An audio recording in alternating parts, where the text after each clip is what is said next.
I was sitting down looking at the central thesis for what I was going to say today. And I don't have one. Shit. Create something extraordinary. Bring your magic to the stage. That's a high bar. I've been jumping those high bars all my life. How high do you want me to jump? And you tell me, and then I add 2 to that, and then I jump that. That's my formula for love. That's how I create worth. It's a formula for greatness. It's also how I know I'm better than you. I've exceeded your expectations, and as long as I'm better than someone, I'm not worthless.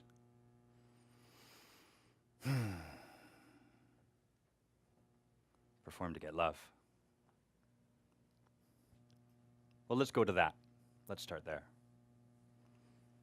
So, in the beginning, there was no trauma. And I'm going to give you a spoiler alert. This story doesn't have trauma in it. I had loving parents, not divorced. They didn't fight loudly in front of me. They didn't fight loudly behind a closed door. Didn't really fight. No cheese down that tunnel. I had amazing parents. They loved me dearly, and they wanted the best for me. They set a high bar too, though, for me and for themselves. You better work hard. I heard that a lot. You better work hard. Heard that when I was sleeping in. Heard that when I was playing video games for my allotted 30 minutes. Heard it when I wasn't working hard. Heard it when I was working hard. You better work hard. I'm a pretty smart guy, so I started to create the mental model. What's the concept? How does this all work together? I better work hard. I'm hearing that all the time. Well, what does that mean? If I think I'm working hard, and I'm still being told I better work hard, my calibration must be off. I must not be working very hard. I must not be working hard enough. So I'd try to work harder. And how I felt, that wasn't a gauge for me. I couldn't follow that. So instead, the rule meant I'm not working hard enough. And as time progressed, that stopped being what I heard out there, and it started to be what I heard in here. Oh, you're not working hard enough. Work harder. Do more. And over time, that started to weave its way into the fabric of who I was, into the fabric of my being. And it morphed just a little bit. It stopped being, you're not working hard enough, and it shifted to, you're not enough. So I sought to be enough. I sought to overcome this problem that existed with me. I went looking for high bars that I could jump over. I went looking for people who could give me some kind of bar to jump over and then add 2 to it. And school provided me a lot of opportunities like this. A lot of grades that could show that I had some degree of worth. But every time I hit that bar, it was like a fix. It felt so good. I've celebrated for being worthy. It's like a bump. But then the next day, well, don't rest on your laurels.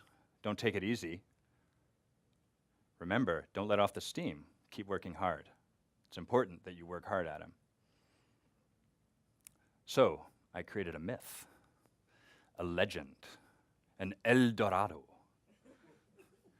This city wasn't paved with gold. It had the high bar, the bar that was higher than all other bars. And if I could jump over that bar, finally I could rest. Finally I was worthy just because of who I was. So I went searching for this El Dorado. Found a lot more bars, but there's always one more beyond that bar that I jumped. And as I was searching for this mythical land, this mythical bar that I could achieve that would finally let me know that I felt like I had value and I was loved and I was fine just as who I was, I noticed this other guy kind of started to emerge, this underachiever, this guy that did things good enough, but secretly was disgusting and lazy. He was relaxed, but he was a sloth, and he was worthless. And so, as I felt this tension, I started to create El Dorado Número Dos. This was a city where there was a mythical midpoint between all the achievement and performance, and there was also the perfect balance of that mixed with just getting rest, just getting to be peaceful.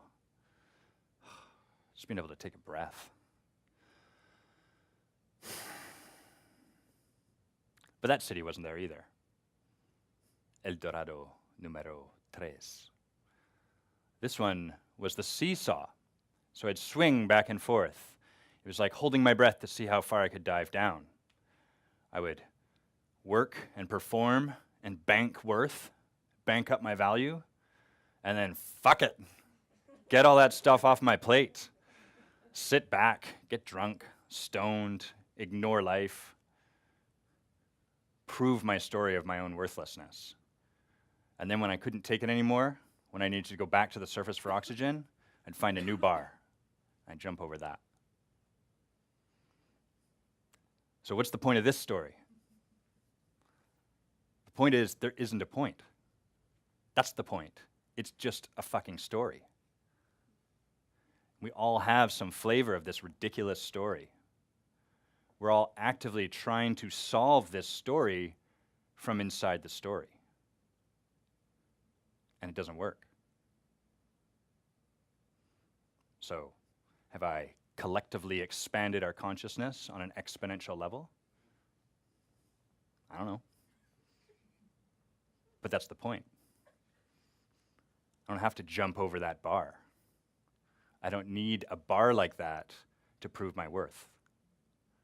And neither do you. Thanks.